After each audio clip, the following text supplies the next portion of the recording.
Olá, bem-vindos ao Criarte. Hoje vamos falar acerca da vida e obra do pintor do barroco holandês Johannes Vermeer. Bem-vindos!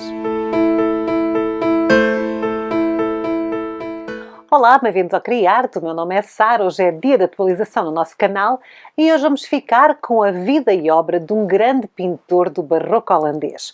Hoje vamos falar acerca deste senhor, Johannes Vermeer. Johannes Vermeer, também conhecido como Jan Vermeer ou Vermeer de Delft, é o pintor mais famoso e mais importante do século XVII. Nascido a 31 de outubro de 1632, segundo os arquivos de uma igreja de Delft, pouco se sabe acerca da sua vida e também pouco se sabe acerca da sua obra. Ele pintou muito pouco, mas os poucos quadros que pintou, as poucas pinturas, as poucas obras que são reveladas de Vermeer influenciaram para sempre o modo como nós encaramos o barroco e a arte. Após o arquivo do seu nascimento, só 20 anos depois, o seu nome é mencionado novamente num arquivo. Os arquivos da cidade de Delft, os arquivos municipais e das igrejas, são a única fonte de conhecimento para a vida de Vermeer. Não se deixava muita coisa escrita nesta altura e ele não sofreu assim muitos escândalos, portanto não sabemos realmente o que é que se passou na sua vida. O segundo arquivo que fala nele tem a ver com a morte do seu pai, o Ranier Jansz, isto já em 1652. O pai do Vermeer era um importante marchand de arte, ele fazia a ponte entre o artista e o comprador, mas para além disso tinha um outro emprego, ele trabalhava numa taberna. Esta taberna, na verdade, estava situada na casa da família, portanto ele era taberneiro e também era marchand de arte. A educação do jovem Vermeer foi calvinista e do seu pai. É óbvio que ele herdou o amor pela arte. O próprio Jan Vermeer também era colecionador de arte, para além de apreciador. Portanto, ele, depois da morte do seu pai, assumiu os negócios do seu pai, tanto a taberna quanto o negócio da arte. Ora, no século XVII, ser marchand de arte não era nada mau, porque a cidade de Delft era muito rica, havia muitos compradores.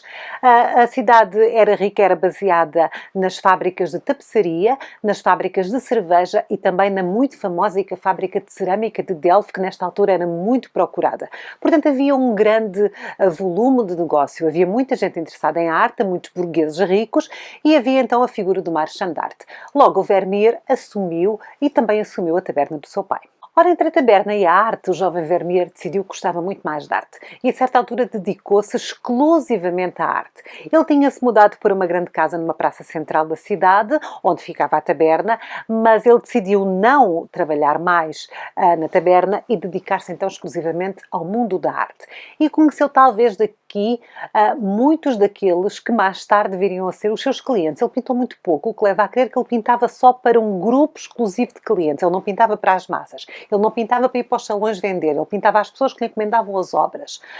E provavelmente foi durante a sua carreira de marchand que ele conheceu os burgueses dispostos a comprar arte. Em 1653 existe mais um registro da vida de Vermeer e neste registro dá conta de o casamento de Vermeer. Ele era um jovem calvinista que se casou com uma jovem que era católica. Para o casamento acontecer, ele teve que se converter à religião católica e fê-lo. Primeiro eles foram morar para aquela casa que ele tinha herdado do pai onde funcionava a taberna, mas mais tarde mudaram-se para a casa da mãe da jovem. Em 1653 aparecem novos registros de Vermeer, desta vez ele faz parte da Associação de Pintores de Delft.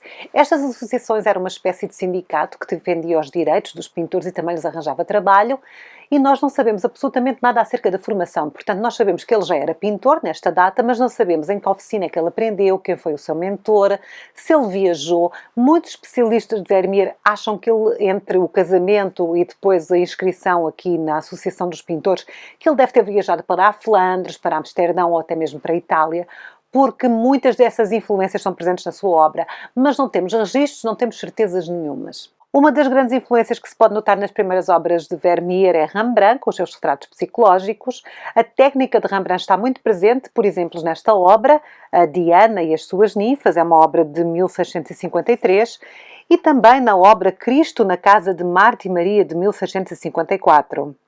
Esta é a primeira fase da carreira do pintor. Aqui o Vermeer usa cores fortes, como o amarelo e o vermelho, bem como um jogo de chiaroscuro que nos remete para a obra de Rembrandt. Um desses exemplos é a Alcoviteira, de 1656. Ora, nos anos seguintes, nós vamos tendo mais obras de Vermeer e vamos percebendo que ele, enquanto pintor, vai amadurecendo, vai criando o seu estilo próprio. Um desses exemplos é esta obra. Este que estamos a ver é uma obra de 1659, A Rapariga Lendo a Carta à Janela. Esta é uma pintura de género e é uma das primeiras pinturas de género de Vermeer.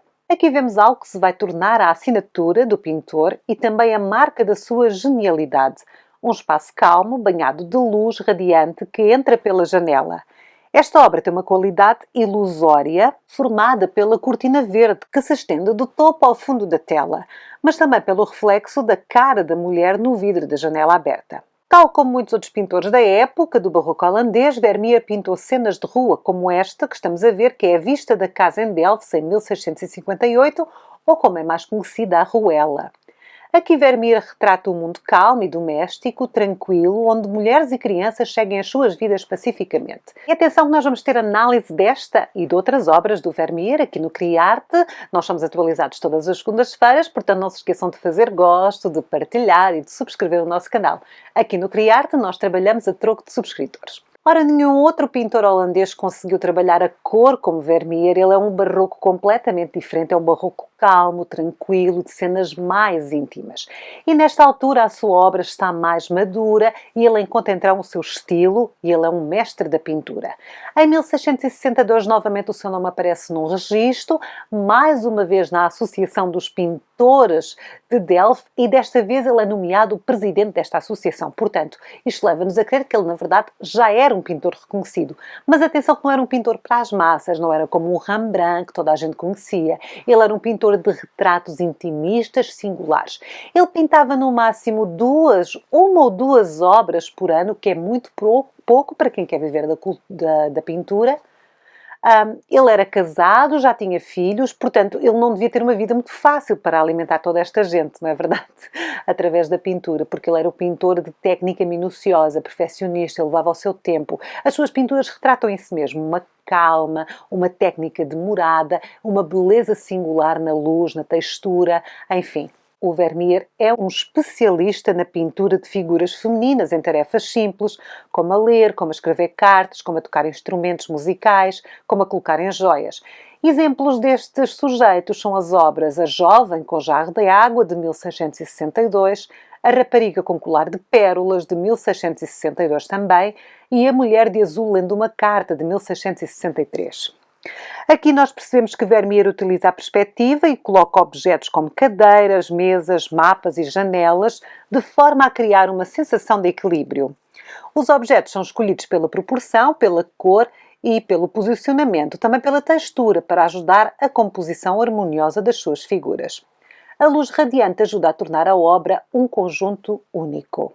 Apesar de nós percebermos a evolução, a maturidade do pintor e da sua técnica nestas obras, o Vermeer não era só um pintor de retratos e um pintor de género.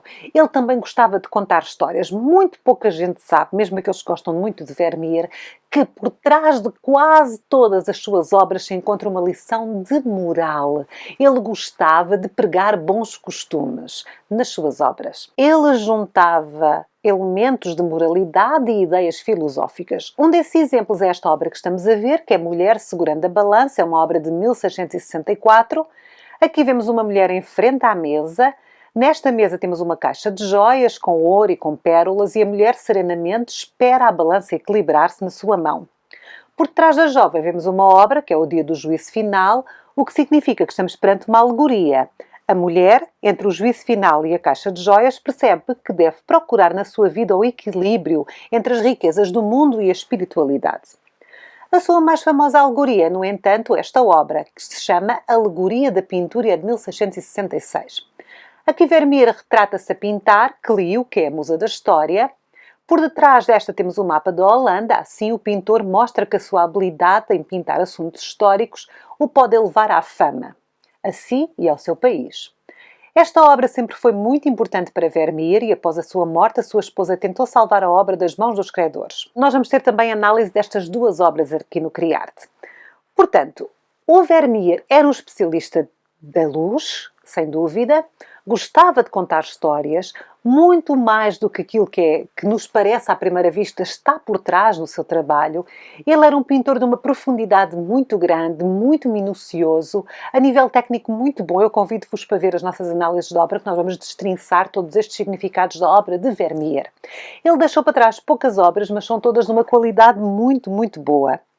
Alguns estudos técnicos das suas obras mostram que Vermeer aplicava um primário ocre ou cinzento primeiro e depois os tons opacos que definiam as formas. Alguns pontos de luz específicos em forma de pérolas em sítios específicos tornam a obra radiante. Estes efeitos de Vermeer de concentração e difusão da luz são os mesmos obtidos na câmara obscura.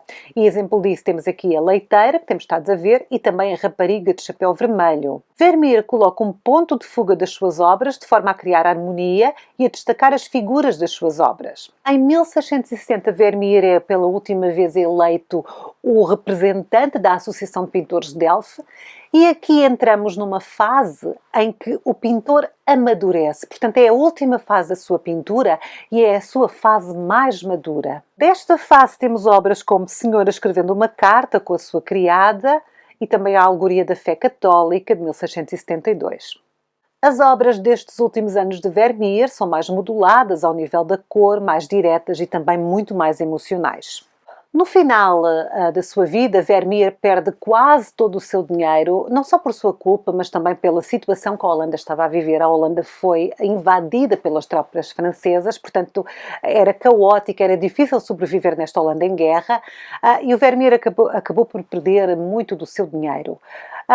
Infelizmente ele faleceu em 1675, deixando uma esposa e 11 filhos e muitas dívidas. Ele tentara sobreviver a pedir dinheiro emprestado e obviamente não conseguiu pagar. O que nós depois temos são mais registros acerca da sua vida, em que a sua viúva faz uma lista de todos os bens e nesta lista nós percebemos que ele era dono de algumas obras ainda e ela tenta vender essas obras para conseguir pagar aos seus credores. E ao longo de todo o século XIX aconteceu uma coisa muito interessante, que era as pessoas que tinham Vermeers em casa tentavam dizer que eram feitos por outros pintores, que na altura eram mais famosos, para poder ganhar mais dinheiro. Portanto, há muitas obras de Vermeer que eram assinadas por outras pessoas, eram vendidas em nome de outras pessoas. Ele, durante a sua vida, não era um pintor famoso, não tinha uma fama como o Rembrandt e como outros pintores holandeses da altura. Ele era um pintor que pintava para muito pouca gente, era muito apreciado por muito pouca gente. E depois então caiu no esquecimento. Só muito mais tarde, já no final do século XIX, houve um professor de História da Arte que se interessou muito pela obra de Vermeer. Era o crítico e pintor francês Etienne Terry, também conhecido como William Burger, que publicou um entusiasta trabalho acerca da obra esquecida de Vermeer e que levou o público em geral a conhecê-lo melhor. Já no século XX, alguns museus começaram uma busca por Vermeer, porque eles perceberam que tinham ali uns quadros com muito boa qualidade e não tinham muita coisa de Vermeer, havia muito pouca coisa disponível, então os museus começaram a procurar avidamente obras de Vermeer. Isto fez com que as obras, de repente, tivessem muito mais valor monetário. Então começaram a aparecer algumas obras, foram vendidas, e o que os museus tentaram fazer foi comprar tudo o que aparecia.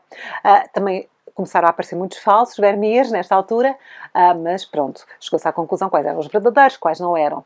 Tudo isto levou a que fosse montada uma enorme exposição sobre Vermeer, uma retrospectiva de todo o seu trabalho, o que fez com que uma obra em especial se destacasse muito. Que obra? Vamos ter análise desta obra aqui no Criar também. Esta é a Rapariga com Brinco de Pérola, de 1665, tornou-se a obra mais reconhecível de Vermeer, um trabalho muito apreciado e também tornou-se a cara, o retrato do barroco holandês. Ela é conhecida como a Mona Lisa do norte da Europa, tal é a fama que ela tem, ela entrou na cultura popular.